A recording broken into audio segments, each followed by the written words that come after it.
Welcome to HBN TV. BRS నాయకులకు మతి భ్రమించి మాట్లాడుతున్నారు. ఏ సమయంలో ఏం జరిగిందో కూడా అవగాహన లేకుండా వ్యర్థంగా మాట్లాడితే తరిమి కొట్టడం తప్పదని ములుగు జిల్లా మహిళా నాయకురాలు గట్టోజు పావని మీడియా ప్రకటన విడుదల చేశారు. కుటుంబాలను రోడ్డుకు ఈడ్చి రాజకీయాలు చేసి రాక్షస ఆనందం పొందుతున్నారని బీఆర్ఎస్ నాయకులు రమేష్ రెడ్డిని హెచ్చరించారు.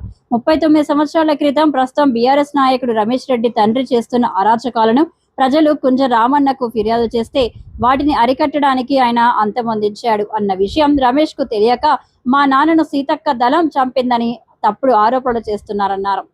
ఆ సమయంలో సీతక్క 10వ తరగతి చదువుతున్నది. అక్కకు సంబంధం లేని విషయాలను అంటగట్టి రాజకీయ లబ్ధి కోసం తప్పుడు ఆరోపణలు చేస్తూ పబ్బం గడుపుకునే రమేష్ రెడ్డిని తరిమి కొట్టే సమయం దగ్గర ఉందని పావని హెచ్చరించారు. ఈరోజు బీఆర్ఎస్ నాయకులు రమేష్ రెడ్డి ప్రెస్ మీట్ పెట్టిన పూర్తిగా అవగాహన లేని మాటలు ఇవి. రాజకీయ కోణంలో ఇంత దిగజారుడు మాటలు ఎక్కడ కూడా చూడలేదు. మా మంత్రి గారు సీతక్క మీద చేసిన ఆరోపణలు పూర్తిగా అవాస్తవాలు. దానికి నిదర్శనంగా 39 సంవత్సరాల క్రితం మీ అయ్య చనిపోయినప్పుడు అక్క 10th క్లాసు ములుగు హాస్టల్లో చదువుకుంటుంది. మీ నాన్న చనిపోయిన కారణం సీతక్క ఎట్లయితుంది? ఏ మాటలు మాట్లాడుతున్నారో నోరుకి ఎంత వస్తే అంత మాట్లాడడానికి ఇక్కడ మీరు మాట్లాడితే చూసుకుని ఊడుకోవడానికి మేమేం ఖాళీగా లేము. అక్క అప్పుడు 10th క్లాసు ములుగు హాస్టల్లో చదువుకుంటుంది. మీ రామన్న దళంలో మీ నాన్నగారిని చంపేశారు.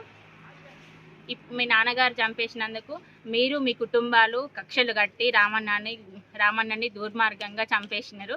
ఇవి వాస్తవాలు ఉన్నాయి. నిజాలు తెలుసుకొని మాట్లాడండి. నోటికి ఎంతో మాట్లాడో కాదు. ప్రెస్ మీట్ ఉన్నది కదా అని చెప్పి పెట్టుకొని మీరు ఇలా సీతక్క గారైనా మా ములుగు జిల్లాను అభివృద్ధి చేసే కోణంలో అక్కగారిని మించిన వాళ్ళు ఎవరూ లేరు. అక్క ఎలాంటిది, ఏం పనులు చేస్తుంది, ఏంటిది అనేది మాకు తెలుసు, ములుగు జిల్లా ప్రజలకు తెలుసు. దీన్ని మీరు అందరూ గమనించుకోవాలి. మీరు ఎన్ని కారుకూతలు కూసినా, అక్క మీద ఎంత బురద జల్లే ప్రయత్నాలు చేసినా కానీ అక్క మనసు ఎలాంటిది, అక్క ఎలాంటిది అనేది ఇక్కడ మాకు అందరికీ ప్రజలకు తెలుసు. రమేష్ రెడ్డి గుర్తుపెట్టుకో. అక్కను నువ్వు చేసే మాటల కోసము బొడ్రాయి దగ్గర తీసుకొచ్చి మాట్లాడాలని చెప్తున్నావా? అక్క రావడం ఎందుకు? కార్యకర్తలుగా మేమున్నాం, మహిళా కాంగ్రెస్ అందరం ఉన్నాము. తరిమి కొట్టడానికి రెడీగా ఉంటాం మేము. బొడ్రాయి దగ్గరికి అక్కను మీ నాన్నగారు చనిపోయిన డెత్ సర్టిఫికేట్ తీసుకొని రా, మా అక్క 10th సర్టిఫికేట్ తీసుకొని వస్తాం. ఎవరు చనిపోయారు కారణాలు ఏందో అక్కడ నిరూపించుకుందాం. మేము జాలు రావడానికి అక్కగారు రానవసరం లేదు. మంత్రి గారు సీతక్క మీద ఇంకోసారి బురద జల్లే ప్రయత్నాలు, లేని రాజకీయాలు, దుర్మార్గపు రాజకీయాలు చేసిండనుకో మిమ్మల్ని తరిమి కొట్టేయడం ఖాయం. ఇది మా మహిళా కాంగ్రెస్ తరఫున నేను హెచ్చరిస్తున్నాను.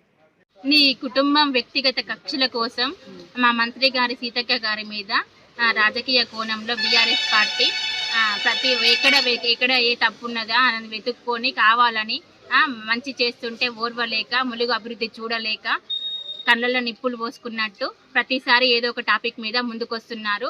మీరెంత ముందుకొచ్చినా ప్రజలకు అక్క ఏంటిది, అక్క మా కాంగ్రెస్ పార్టీ చేసేది ఏంటిది అనేది ప్రజలు గమనిస్తూనే ఉన్నారు. అన్నీ చూస్తారు. ఇది మీరు గుర్తుపెట్టుకోండి బీఆర్ఎస్ నాయకులారా.